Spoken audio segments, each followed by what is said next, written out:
Welcome to the Great Detectives of Old Time Radio. From Boise, Idaho, this is your host, Adam Graham. If you have a comment, email it to me, box13@greatdetectives.net. Give us a call, 208-991-4783, and become one of our friends on Facebook, facebook.com/Radio Detectives. This episode of the Great Detectives of Old Time Radio is brought to you by the support of our listeners, and I want to especially thank Christine, who sends along a donation and will be sending along access to our premium site. Thank you so much for your support, Christine. Well, we're going to bring you something very different in the world of radio. If you grew up in the era of television, particularly 80s and 90s, long-running shows would take a last bow. A final episode in which there would be changes made to the characters' lives, and plot lines would all be neatly tied up. Whether it was Growing Pains, MacGyver, Touched by an Angel, fans of long-running shows expect a send-off, answers key questions. Perhaps the one exception to this rule is detective shows. Usually they don't. The Monk series finale was a bit of an exception to this rule just because of the type of character Monk was. In the 1960s, when Perry Mason went off the air, the ending of the series left Perry, Della, and Paul planning for their next case. An indication that perhaps when it comes to those who solve mysteries, we don't necessarily see or seek a specific plot resolution for them, because we imagine them just continuing as they were, solving cases as they come along. In radio, it was rare among all shows, almost unheard of detective shows, to have an ending to a series that radically changed plot lines and resolved them. The only two that I've heard are the radio series finale for Have Gun Will Travel and the finale of a 15-minute show called Family Doctor. And I've found that there are a few other shows that were syndicated in a block of episodes that had a very definite ending to the adventures. But the shows people talk about and regularly listen to half-hour shows generally didn't have endings. The Candy Matson San Francisco run definitely had an ending. One reason why programs didn't usually have an ending is there was always the possibility that you could be brought back to the air, and you didn't want to mess up a plot line that could be further explored. For example, there was Broadway Is My Beat, which was canceled in 1953, only to be brought back as a summer replacement series in 1954. Yours Truly, Johnny Dollar, was canceled several times and brought back. Comedy programs went off the air for the summer, always thinking that there was going to be a next season. And sometimes shows were canceled on one network only to be brought back on another. Well, Candy Matson's San Francisco origination was very different. This episode aired in April of 1951, April 29th. And by then, it had really become apparent that San Francisco's attempt to become a radio town, to compete with Hollywood and New York, wasn't going to happen. Particularly with the rise of television coming and the decline of radio. And it was doubtful that they even thought that there would be any interest in bringing Candy Matson back as a national program from Hollywood. The program had been well beloved by San Francisco listeners, as we heard it being recognized on a previous episode. The writers decided to give us that rarest of commodities in old-time radio, a series finale. And some may like it, others may not. But even for being a finale, it makes it something special, so I hope you'll enjoy it. Here now is Candy's last case.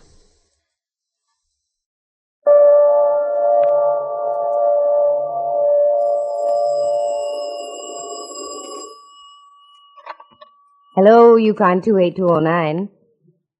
Yes, this is Candy Matson.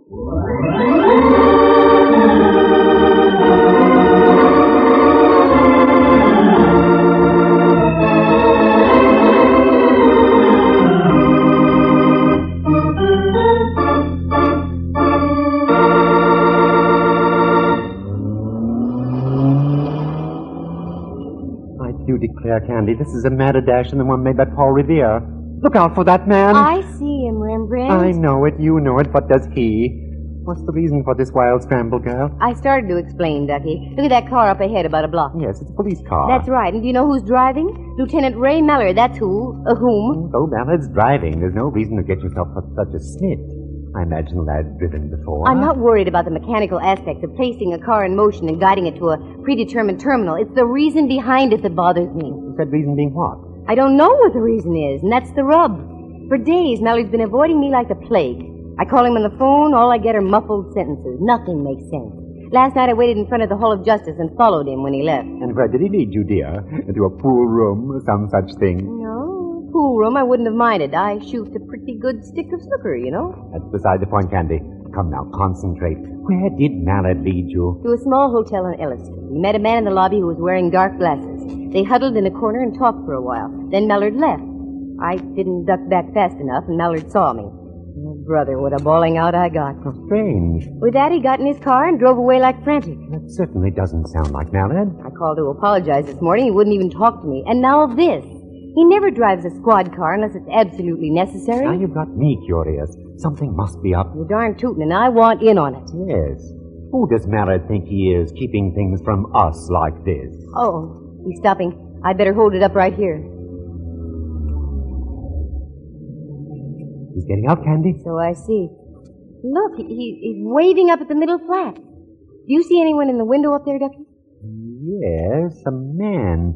I can't quite make out his features, though. Yes, he's waving back. Well, what's Mallard doing now? Going up the stairs and in. How do you like that? Rather delicious, isn't it? Oh, I squirm with intrigue. Well, I squirm, too. Come on, Rembrandt, squirm out of the car. This is one time I don't mind doing a shadow job strictly for free.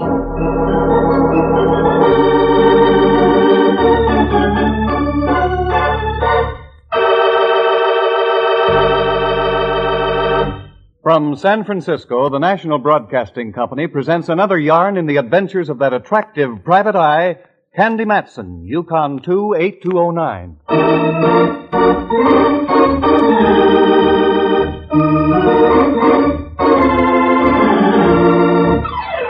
I knew there was something wrong 3 days before. Whenever I walk into Mallard's office in the Hall of Justice, where he lieutenants for the San Francisco homicide, and all I get out of the big guy is an ugh, something's foul in Dixie. You can play that in any key you like. And the ughs kept up, mentally and verbally. Add that situation with Mallard's mysterious friend in the dark glasses, and you've got something. Especially when Lieutenant Boy stops off at an old flat, waves to a gent, the gent waves back, and Mallard goes inside.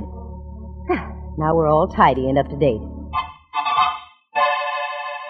We waited for about 20 minutes outside by my car. 2 or 3 other people came and went. Finally, Mallard came out carrying a very small box in his hand.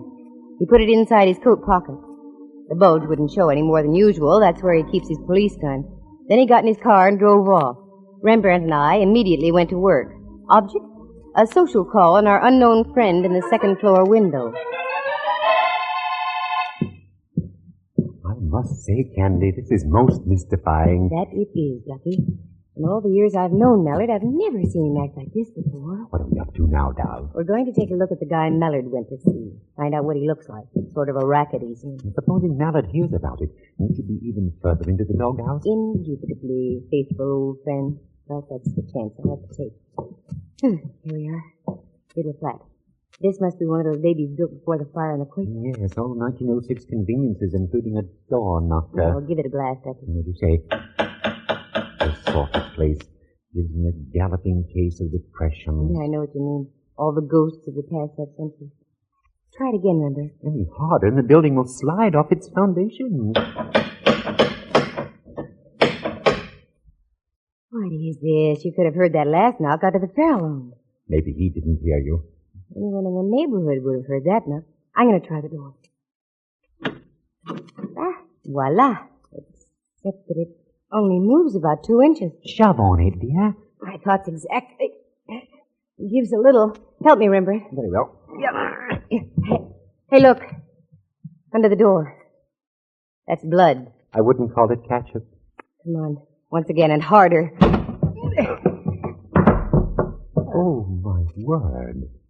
That's the polite term. These guys are dead as they come. And look. What, dear?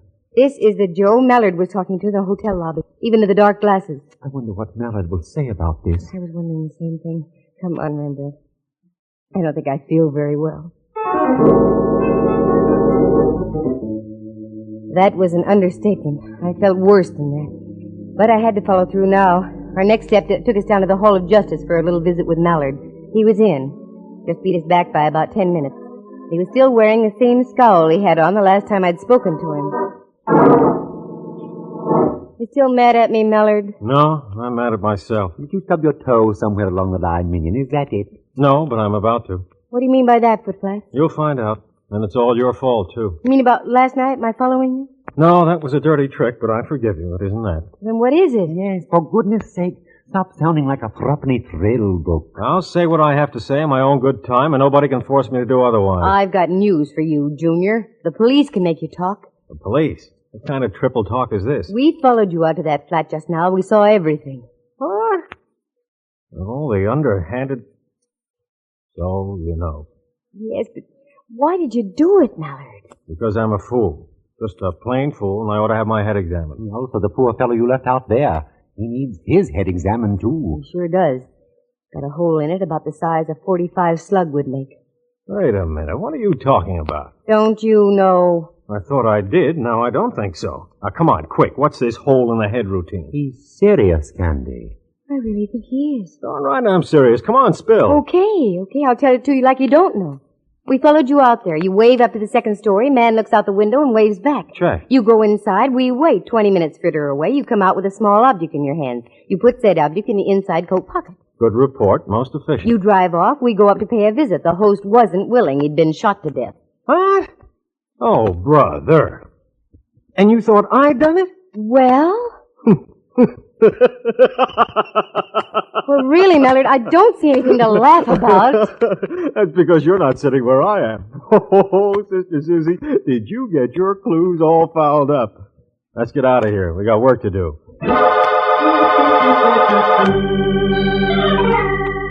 My mental reflexes climbed on a merry-go-round and whirled gaily for several moments.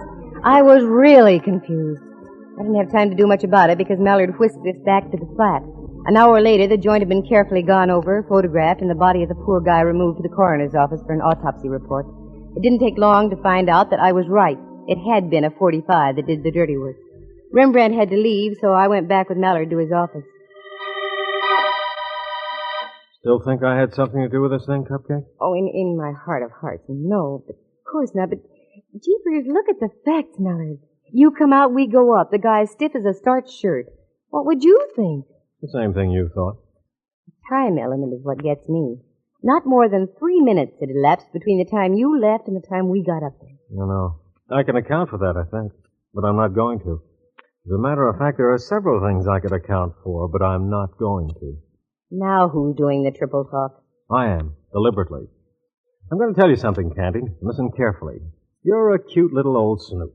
You've snooped your way into the middle of this thing, and I'm going to toss it right into your lap and let you snoop your way out. And when you come up with the right answers, you're going to get the shock of your life. I am he. I think so. At least it was quite a shock to me. You mean you've got the solution to this deal already? Part of it. You're much smarter footflat than I thought you were. I don't know who killed the guy, if that's what you mean. I'll take it back then. And now you really got me all topsy-turvy. No, this is working out even better than I thought it would. Okay, Tootsie, you've got the ball. It's all yours. Take it from here. You mean you actually want me to help you on this deal? Sure. Who knows? You might come up with something. Now beat it, will you? I gotta find me a killer. I was so puzzled by then that I wanted to rap the guy over his head. I fought off the impulse and left. If he gave me carte blanche on the killing, I was going to take advantage of it, if for no other reason than to prove I was right and Mallard wasn't the joker who did it. There's only one place to start, back at the flat where the guy had been done in. The cops had gone, so I did some question work. The landlady lived in the flat below. No, she didn't know the man. A gal named Jennifer Shirley had leased the middle flat for the past 5 years.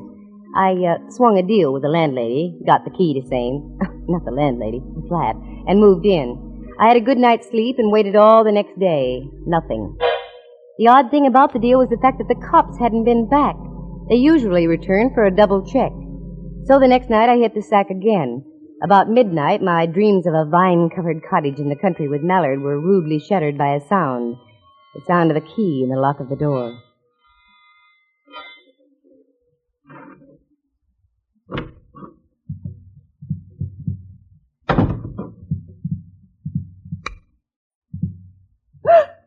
Oh, sorry, right, Jennifer. Take it easy. Everything will be okay. Who are you? Oh, I'm coming to that. Excuse me. You are Jennifer Shirley, I think. That's right. Use my nightie. If I'd have known you was coming, I'd have gone formal. Just what is all this? What are you doing in my flat? Where have you been, Jennifer? Seattle? Why? Didn't you read the papers up that way? I was too busy. Know a man named Everett Stone? Of course I do. He's a very good friend of mine. He was up from Los Angeles on business, and I let him use my flat. And now you're here. I don't understand this at all. Look over there at your front door. Everett Stone was shot to death right on that spot. Everett? Dead? I can't believe it. I'm sorry, it's true. You can prove you were in Seattle, Jennifer. Yes. Here. My plane ticket receipt and the stubs on my luggage. I just got in at the airport less than an hour ago. Just for the record, where did you stay in Seattle? At the Olympic Hotel. We can prove that too, can we? Of course. Now wait just a moment. The shock of all this slowed me down for a second or two. Just who are you and what are you doing here? Simmer down, Jennifer. My name's Matson, Candy Matson. I'm a private investigator. Oh, yes, I've heard of you. I'm trying to find out who knocked off your friend Stone. You got any ideas? Several. So have I. One being this. Does everyone around here wear dark glasses? You've got a pair on, too. Same kind Everett Stone was wearing. Here, have a cigarette.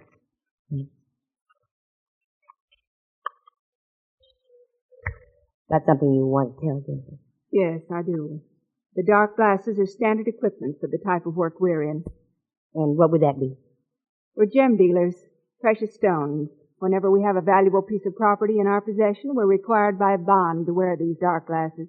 A disguise, so to speak? That's right. When Everett arrived from Los Angeles, he had with him the Cape Hatteras diamond.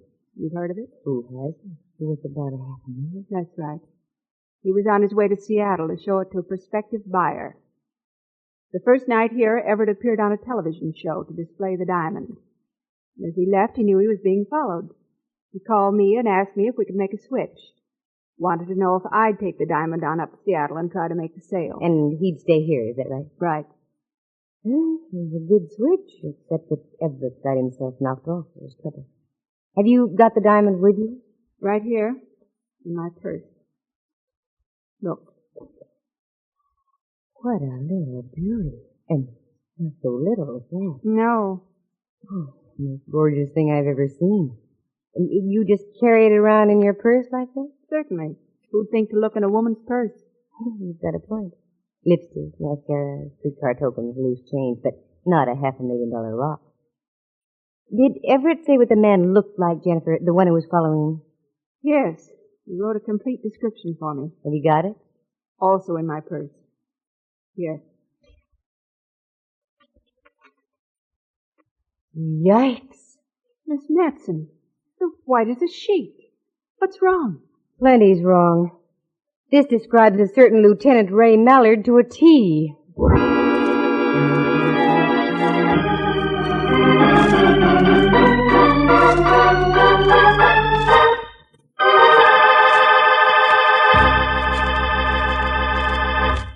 From San Francisco, you are listening to a National Broadcasting Company presentation, Candy Matson, Yukon 28209.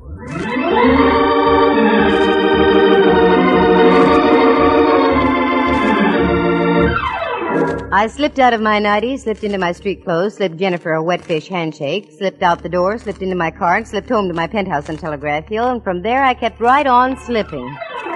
That description was Mallard's beyond all doubt. What made it worse was the fact that Rembrandt and I had seen Mallard coming out of the flat with a small package that could have been a jewel box. I didn't sleep much that night, and that's for sure. In the morning, I put myself together as best I could and once again made the dismal journey down to the Hall of Justice and into Mallard's office.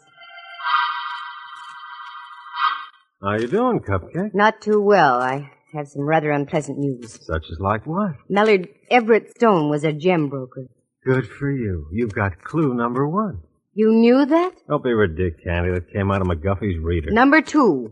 He had the Cape Hatteras diamond with him when he arrived from Los Angeles. Atta girl, you're getting warm. He switched the rock to a gal named Jennifer Shirley. She took the diamond on up to Seattle because Everett thought he was being tailed. Hey, you're getting better and better. What's next? You mean none of this is news to you?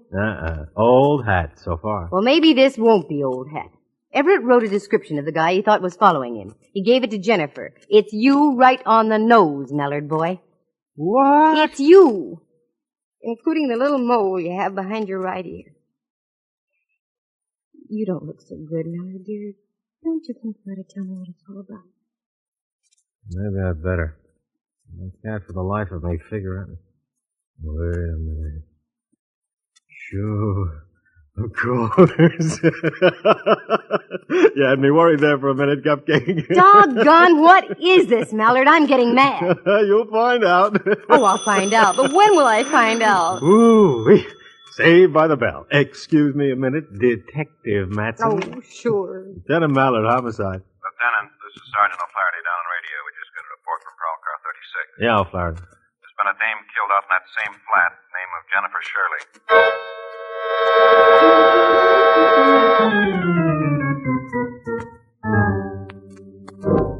It was then I knew that Mallard was really in the clear. The phone dropped out of his hands and he looked as if he'd been slugged with a belaying pin. Mallard had work to do, so I left. Only this time I didn't go back to the flat. I have, tenderloin connections. So putting 2 and 2 together, I started making the rounds down around Turk Street. Turk, Ellis, Eddie, the whole section where the Easy Street boys hang out. I came up with nothing. Nothing until I stumbled into a little bar near Eddy Street on Leavenworth. I came face to face with an old acquaintance of mine. Name of, Montgomery the Mole.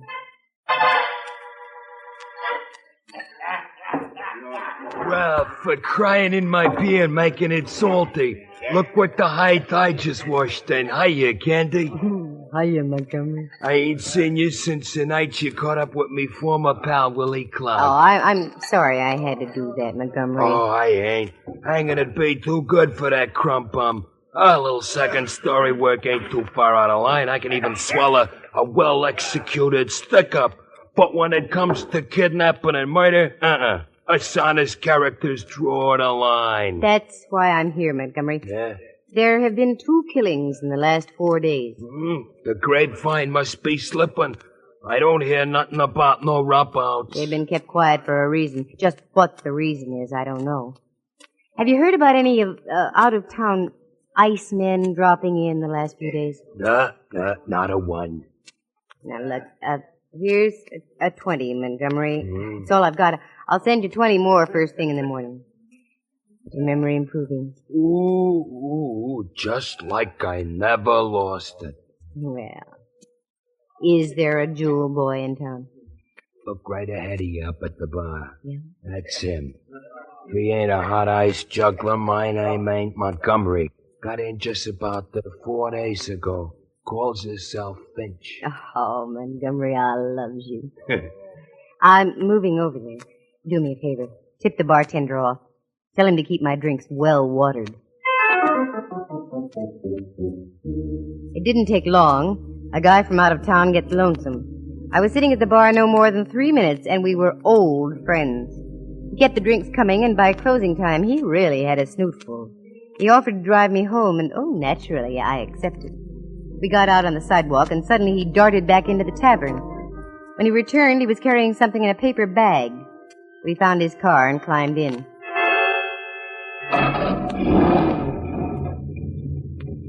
Don't you think you ought to let me drive, Mr. Finch? No. Quite a few. I can handle this little old car.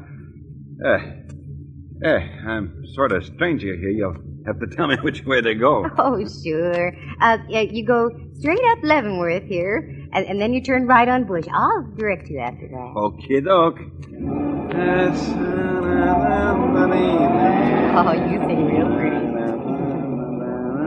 When did you say you got into town, Mr. Finch? Oh, about 4 days ago. Let's see. Yeah, that's right. What sort of business are you in? Business? I'm in no business. Retired, sorta. Oh. Got lots of money. Get lots more, too. Hey, look out for that bag. Oh, I'm sorry. How clumsy of me. There. Why, it's a purse. Why, Mr. Finch. Put it back. It's a present for my sister in Riverside. Oh, thoughtful. Turn left on Kearney Street, will you? Sure. Then when you get to Washington, turn right 1 block to Montgomery Street. It's right on the corner. Would you care to come up for a nightcap, Mr. Finch? Hey, now, that sounds like a very good idea. Sure. Nightcap. Yeah. The corner of Washington and Montgomery is just half a block from Mallard's office in the Hall of Justice.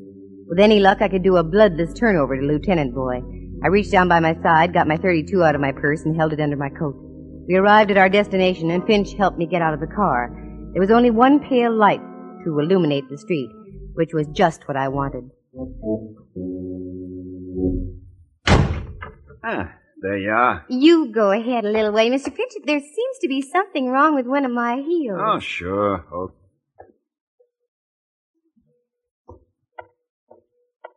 Don't turn around, Mr. Finch. Not if you value your life.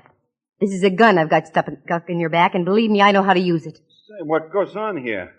I'm almost broke, if that's what you're This after. isn't a stick-up. See that door up the street in that big building? Just keep walking right on into that door.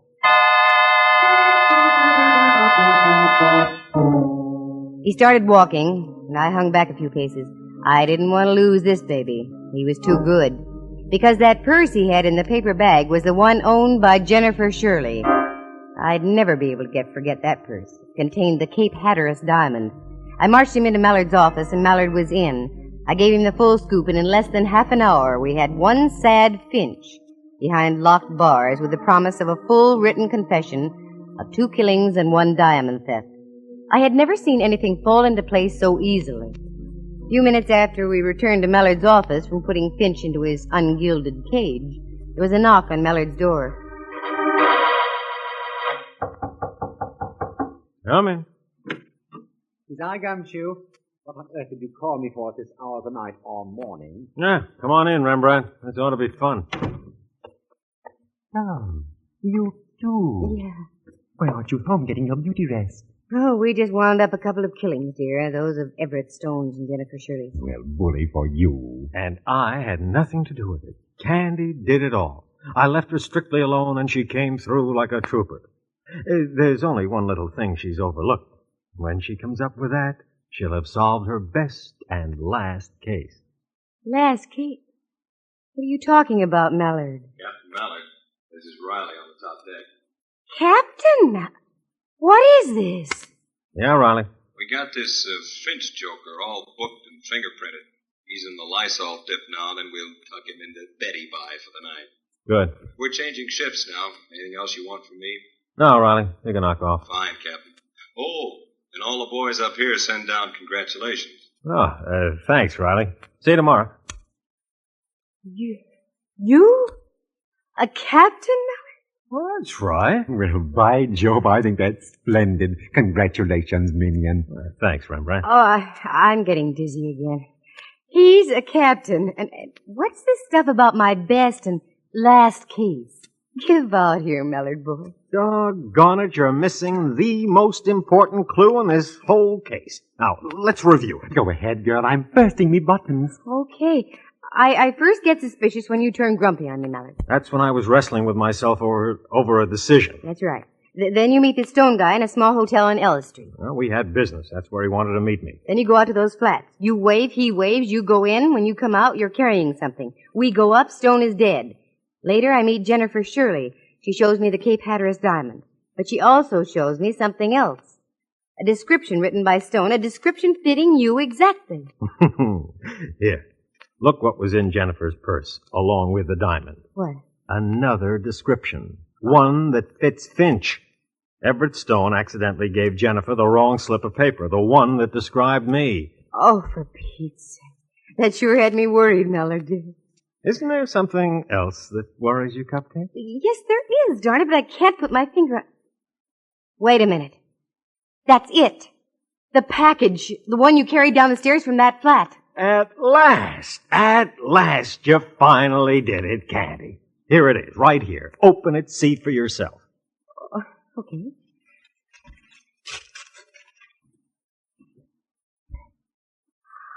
Well, it's beautiful. What a lovely ring. Did you steal this from Everett Stone? Sure did. The price he gave me made it a first-class deal. Why don't you try it on? Ooh, I'd love to. Oh, I don't think you're putting it on the right finger, Candy. Which finger do you mean? Third finger, left hand. Oh, you don't mean that... Mallard, tell me. I want you to be my wife, Candy, dear.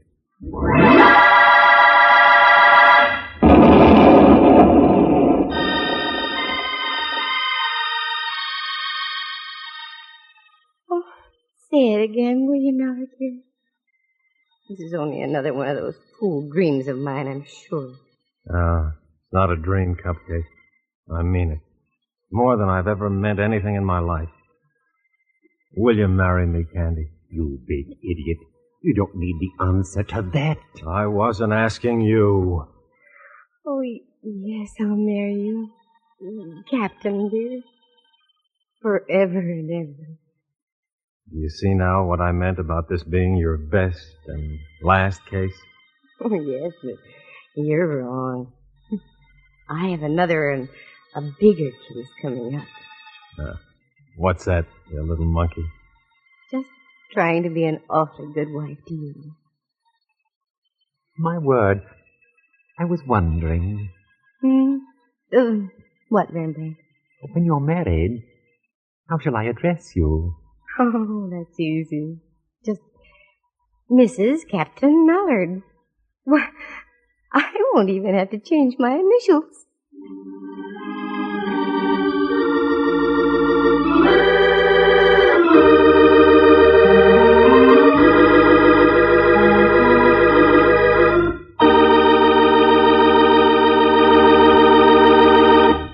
For excitement and adventure and romance, just dial... Mallard, Mrs. Captain Ray. Yukon 282. Oh, that won't be my phone number. I'm so confused. I don't know what I'm saying.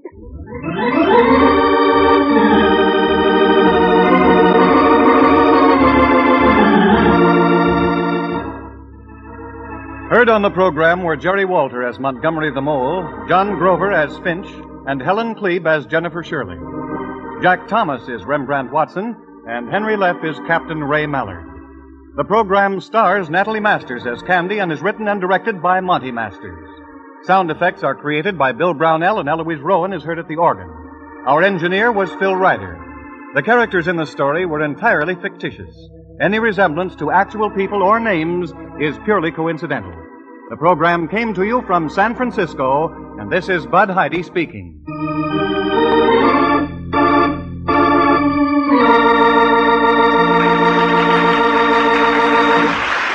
This is NBC, the national broadcasting company.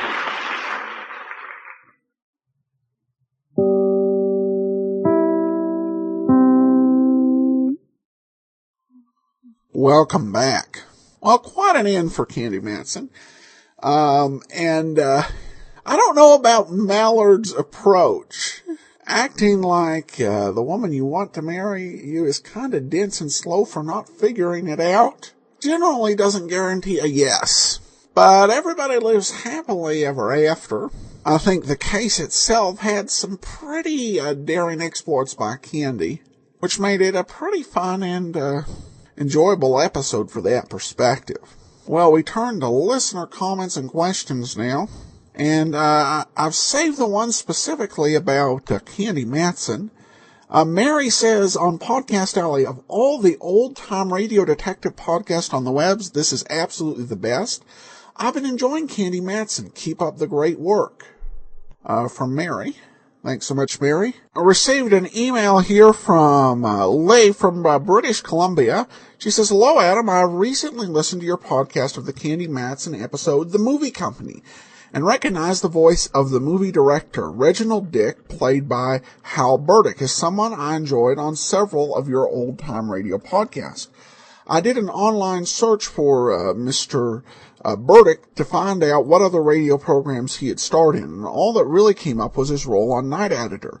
Can you tell me what other radio programs I may have heard of him in?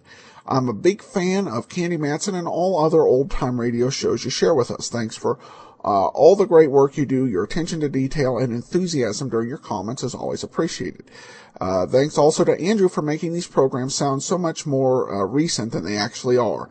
All the best from Lee in British Columbia. Well, thanks so much. Well, the name, I could not actually find anything. The name sent was Hal Rudick, and it was actually Burdick, so that might have affected it. The place I go when I'm looking for programs by an actor is I go to what's a website called Radio Gold Index. So radiogoldindex.com, just like it sounds, all one word. And I go under the artist search, and under Hal Burdick, all I found were night editor programs. Now, one thing that David Golden, who runs the site, makes clear is that it's not necessarily a complete list of everything that actors have been in, or is it always 100% accurate. But it's the best way to find parts that have feet or other roles of actors, because it's very nicely cross-referenced. Mr. Burdick may have appeared in other programs. One challenge is guest appearances don't always end up credited.